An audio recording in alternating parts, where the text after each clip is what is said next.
శ్రీరాముడి పాదముద్రలను తలనదాల్చలేకపోయిన వారు ఆయన నడిచిన దారిలో నడిచారు.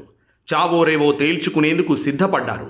జీసస్ కొండ మీద ప్రసంగం వినలేకపోయిన వారు చెరసాలల వెనకవైపు నుంచి ప్రజ్వరిల్లుతున్న ఆయన వజ్ర సంకల్పాన్ని ప్రభువు ఆదేశంగా స్వీకరించి ముందుకు నడిచారు. స్వేచ్ఛాగ్నిలో సమిధలవ్వడానికి స్వచ్ఛందంగా ముందుకొచ్చారు.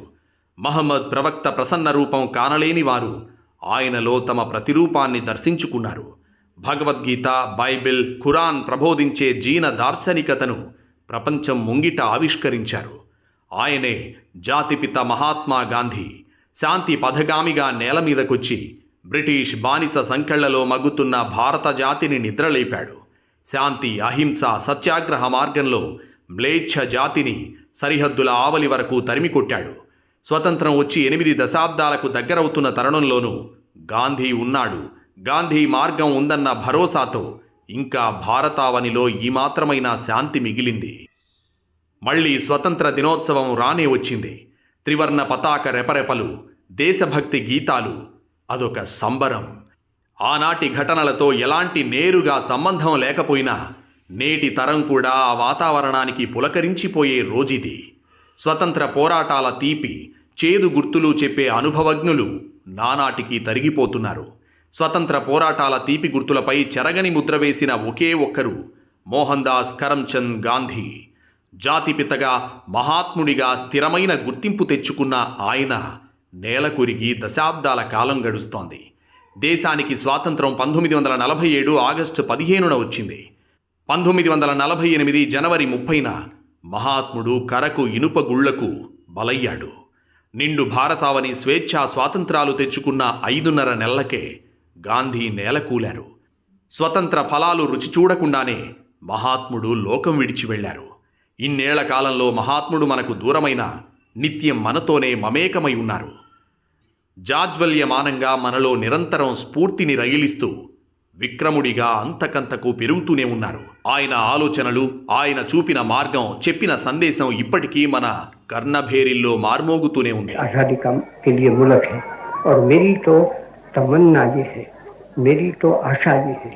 దశాబ్దాల స్వతంత్ర భారతం అయిన ప్రతి అడుగులోనూ ఆయన పాదముద్రలు స్పష్టంగా మన కళ్లకు కనిపిస్తూనే ఉన్నాయి.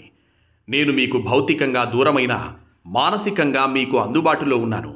కాకపోతే నా ఆలోచనలు, ఆదర్శాలు పాటించడంలో మీరంతా నాకు దూరంగా ఉన్నారని మహాత్ముడి ఆత్మ చెబుతూనే ఉంది. గాంధీ చూపిన మార్గం, చెప్పిన సందేశం ఒక్క భారతావనికే కాక యావత్ ప్రపంచానికే దిశానిర్దేశం చేస్తోంది.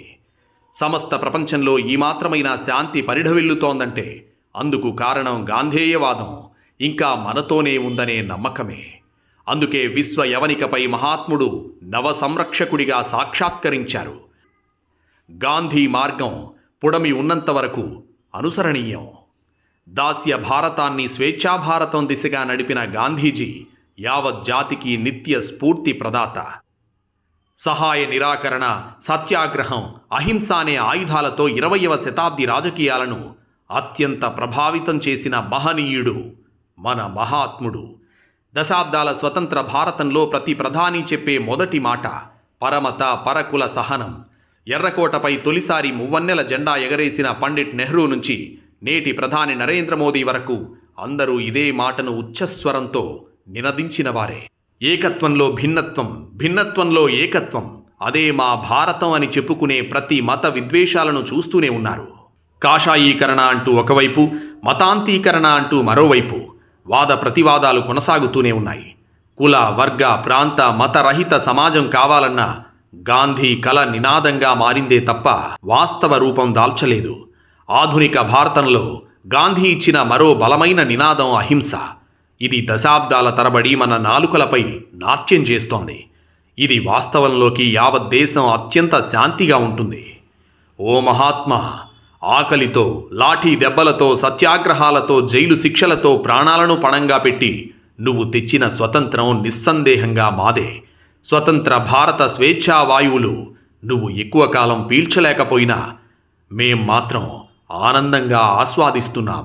నువ్విచ్చిన స్వాతంత్రాన్ని అనుభవిస్తూ భరతమాత కీర్తి పతాకాలను దిగదిగాంతాలకు వ్యాప్తి చేసేలా కృషి చేస్తున్నాం.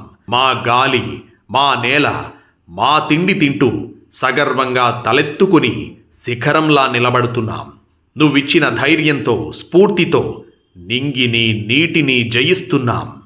ఓ మహాత్మా, ఓ మహర్షి, నీకిదే మా వందనం.